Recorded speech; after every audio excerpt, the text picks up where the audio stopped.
Buenas tardes, me llamo Alejandro Sánchez Visa y hoy día voy a presentar la resolución de los ejercicios de máquina de inducción.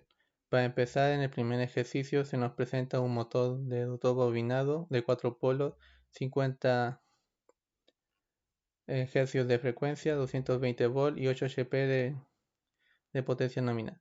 Su conexión es en estrella. Lo primero que se debe saber es que el motor bobinado, para el motor bobinado se nos entrega el número de polos, la frecuencia, el voltaje y la potencia mecánica. Además se especifica que el motor está conectado en estrella. Además se entregan los resultados del ensayo de rotor bloqueado.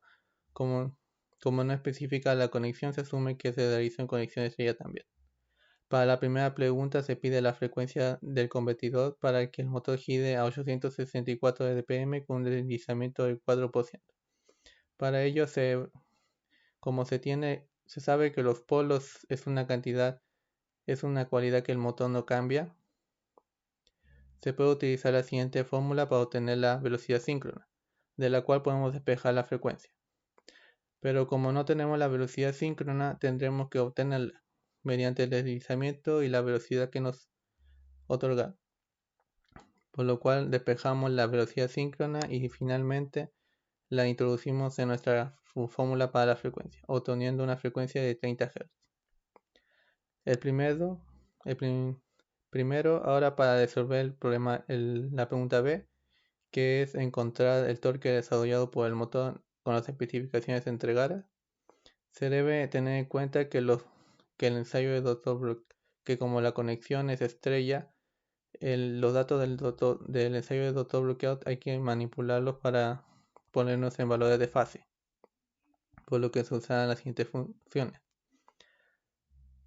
Usamos las siguientes fórmulas para obtener los valores de los parámetros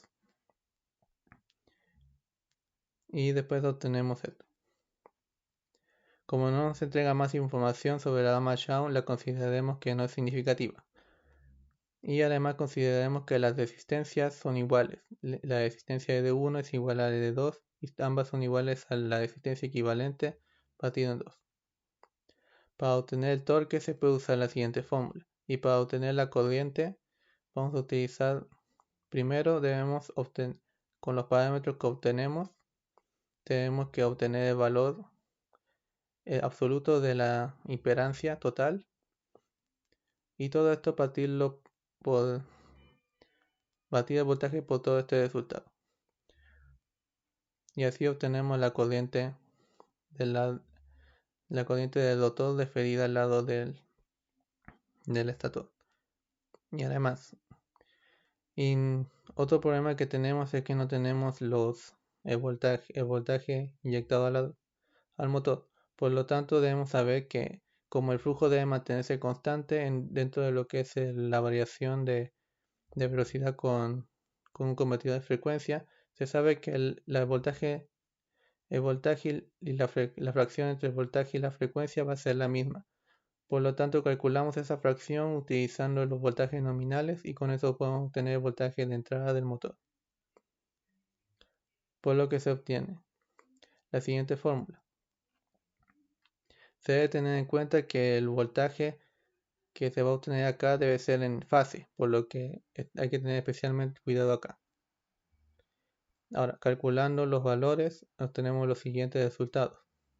Dándonos por resultado que el torque es igual a 14.89 Nm. Respecto a lo aprendido en este ejercicio, se aprendió sobre la velocidad síncrona, la frecuencia, sobre la obtención de parámetros mediante el ensayo de rotor bloqueado, y además se aprendió sobre la regulación sobre las condiciones requeridas para una buena regulación de velocidad. Por ejemplo, acá que debe mantenerse constante esta fracción para impedir saturación o desmagnetización del núcleo. Ahora pasando a lo que es el ejercicio número 2, se tiene ahora un transformador mija de jaula de ardilla, sin motor de inducción de jaula de ardilla trifásico, con 30 HP de potencia mecánica nominal, de 4 polos, 130 por raíz de 3 volts de voltaje nominal y 50 Hz. se nos entregan los siguientes parámetros y se nos pide que se determine el rendimiento del motor entregándonos una velocidad.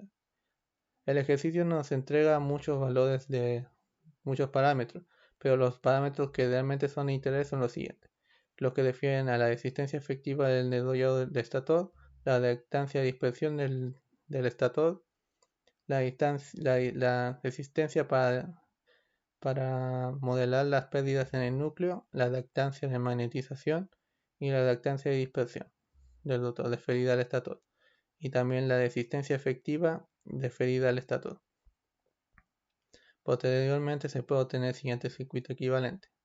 Como se menciona que las conexiones en estrella se entregan, también se menciona que la conexión es estrella y se entregan valores nominales, lo que es importante para determinar las potencias.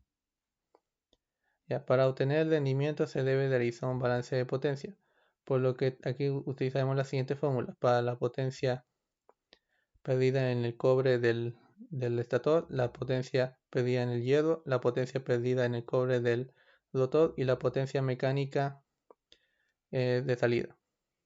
Por lo que el rendimiento sería igual a la potencia mecánica de salida menos toda la potencia mecánica interna más todas las pérdidas. Para ello se considera en este caso que la potencia mecánica interna es la potencia de salida, porque no se ha entregado valores de otras pérdidas como la pérdida por 12 de ventilación, entre otras. Para ello, y ahora para obtener las potencias, primero debemos obtener el deslizamiento, porque es parte también de las fórmulas de potencia. Así que obtenemos el deslizamiento de la velocidad síncrona, y después también debemos conseguir la tensión de alimentación. Como esta está en estrella, debe ser igual al voltaje nominal de línea dividido en raíz de 3. Y ahora, tercero, para obtener la corriente del estator debemos calcular la impedancia equivalente del circuito. Para ello utilizamos esto. Esta es las resistencias del estator con la resistencia del hierro y la reactancia de magnetización en paralelo, el conjunto en paralelo con la resistencia del rotor partido por el deslizamiento más la reactancia del rotor. Y aquí definimos dos parámetros extra. Aquí hubo un error.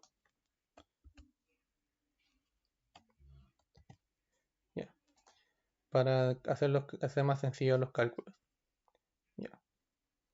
Para obtener la corriente 1 se usa la siguiente fórmula, que es el voltaje de alimentación partido por la impedancia equivalente.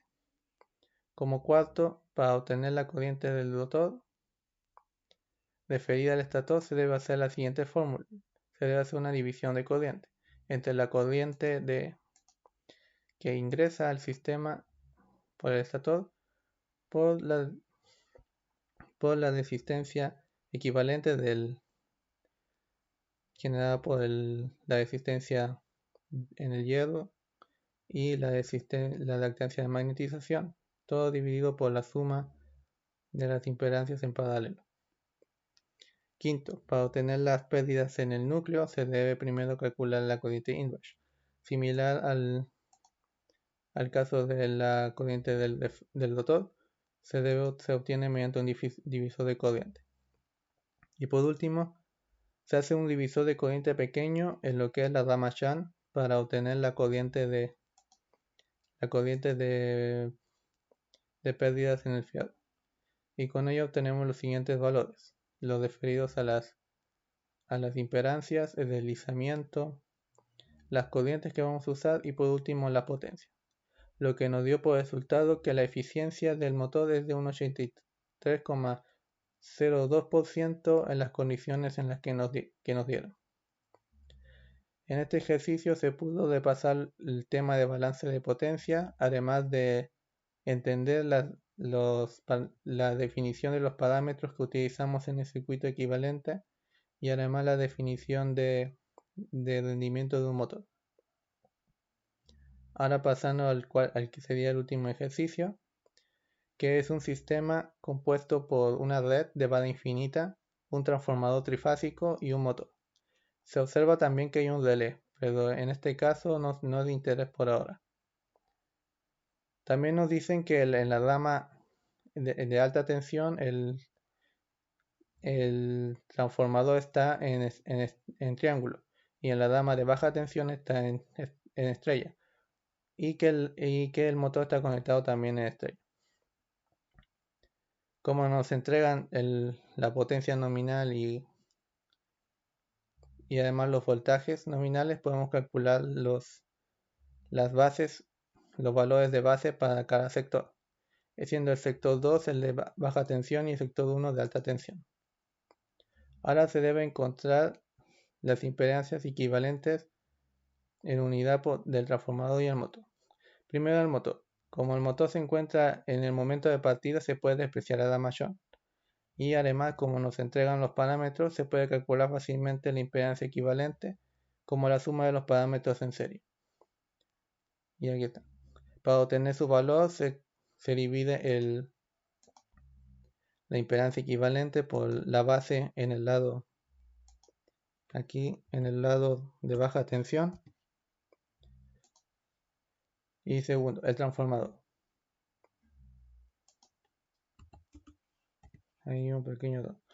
Segundo, el transformador será el equivalente desde el lado de baja para hacer más sencillos los cálculos. Nos entregan los datos del ensayo del cortocircuito. Como el ensayo del cortocircuito se hizo en el lado de alta tensión, se hace en el lado de alta tensión, se puede obtener fácilmente el equivalente.